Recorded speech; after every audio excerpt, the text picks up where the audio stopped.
Η πρώτη προς Κορινθίους επιστολή του Αποστόλου Παύλου.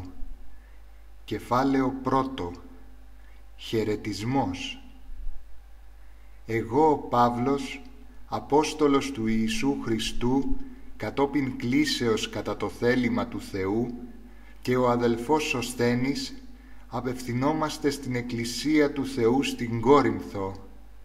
Σε εσάς που σας ξεχώρισε ο Ιησούς Χριστός, που είστε εκλεκτοί, αφιερωμένοι μαζί με όλους όσοι επικαλούνται το όνομα του Κυρίου μας Ιησού Χριστού σε κάθε τόπο, και δικό τους δηλαδή και δικό μας. Χάρη να είναι σε εσάς και ευλογία από τον Θεό Πατέρα μας και τον Κύριο Ιησού Χριστό. Ευχαριστία. Ευχαριστώ τον Θεό μου πάντοτε για σας, για τη χάρη του Θεού που δόθηκε σε σας δια του Ιησού Χριστού, διότι σ' όλα γίνατε πλούσιοι δι' αυτού, σε κάθε λόγο και κάθε γνώση. Διότι η μαρτυρία για τον Χριστό στερεώθηκε τόσο καλά σε σας, πιστεύθηκε τόσο ισχυρά από σας, ώστε να μην υστερείτε σε κανένα χάρισμα και να περιμένετε με λαχτάρα τη φανέρωση του Κυρίου μας Ιησού Χριστού. Αυτός και θα σας στηρίξει μέχρι τέλους, ώστε να είστε άμεμπτοι και ακατηγόρητοι κατά την ημέρα του Κυρίου μας Ιησού Χριστού. Είναι αξιόπιστος ο Θεός, ο οποίος σας κάλεσε να ζείτε σε κοινωνία με τον Υιό του Ιησού Χριστό, τον Κύριό μας. Διαιρέσεις στην Εκκλησία. Σας παρακαλώ δε, αδελφοί, για το όνομα του Κυρίου μας Ιησού Χριστού, να λέγετε όλοι το αυτό και να μην υπάρχουν μεταξύ σας διαιρέσεις, αλλά να είστε τελείως ενωμένοι, έχοντας το αυτό φρόνημα και την αυτή γνώμη. Διότι πληροφορήθηκα για σας, αδελφοί μου, από τους ανθρώπους της Χλόης, ότι υπάρχουν φιλονικίες μεταξύ σας. Εννοώ δε τούτο. Ένας από σας λέγει, εγώ είμαι του Παύλου, άλλος, εγώ είμαι του Απολώ, άλλος, εγώ είμαι του Κηφά, άλλος, εγώ είμαι του Χριστού. Έγινε κομμάτια ο Χριστός? Μήπως σταυρώθηκε για σας ο Παύλος? Ή μήπως βαπτιστήκατε στο όνομα του Παύλου? Ευχαριστώ το Θεό, διότι κανέναν από σας δεν βάπτισα παρά τον Κρίσπο και τον Γάιο, για να μην πει κανείς ότι βάπτισα στο όνομά μου. Βάπτισα δε και την οικογένεια του Στεφανά. Πέρα από αυτούς δεν ξέρω αν βάπτισα κανέναν άλλον, διότι ο Χριστός δεν μου έδωσε την αποστολή να βαπτίζω, αλλά να κηρύττω το Ευαγγέλιο, και όχι με ανθρώπινη σοφία στο λόγο, για να μην χάσει τη σημασία του ο Σταυρός, ο σταυρικός θάνατος δηλαδή του Χριστού. Ο λόγος του Σταυρού για άλλους μορία, για άλλους δύναμη, σοφία.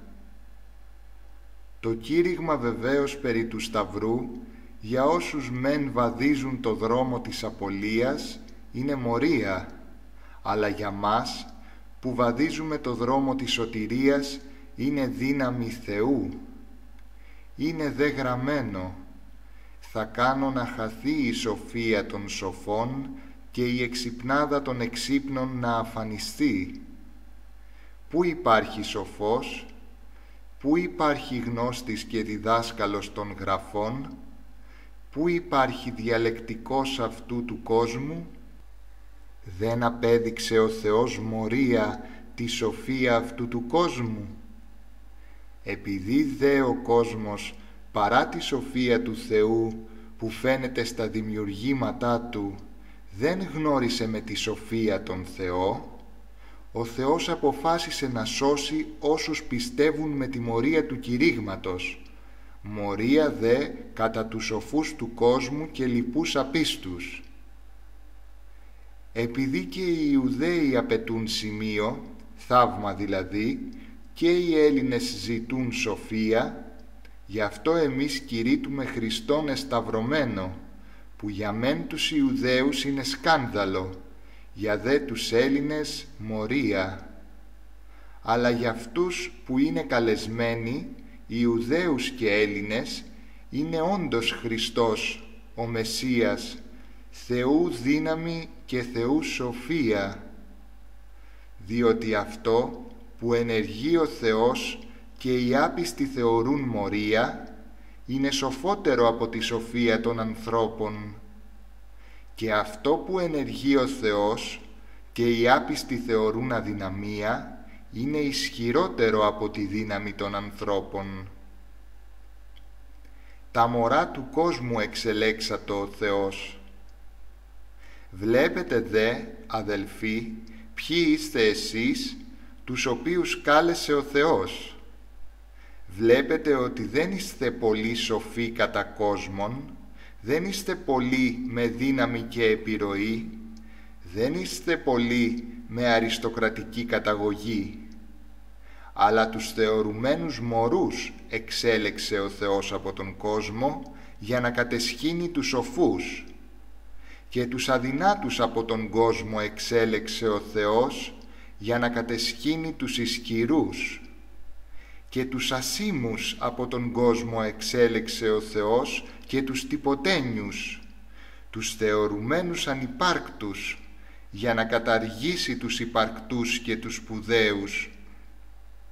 Έτσι δεν δύναται να καυχηθεί κανείς άνθρωπος ενώπιον του Θεού. Από Αυτόν δε εσείς είστε στον Ιησού Χριστό, ο οποίος έγινε για μας σοφία από τον Θεό και δικαίωση και αγιασμός και πλήρης λύτρωση, ώστε, όπως λέγει η Γραφή, όποιος καυχάται, για τον Κύριο να καυχάται.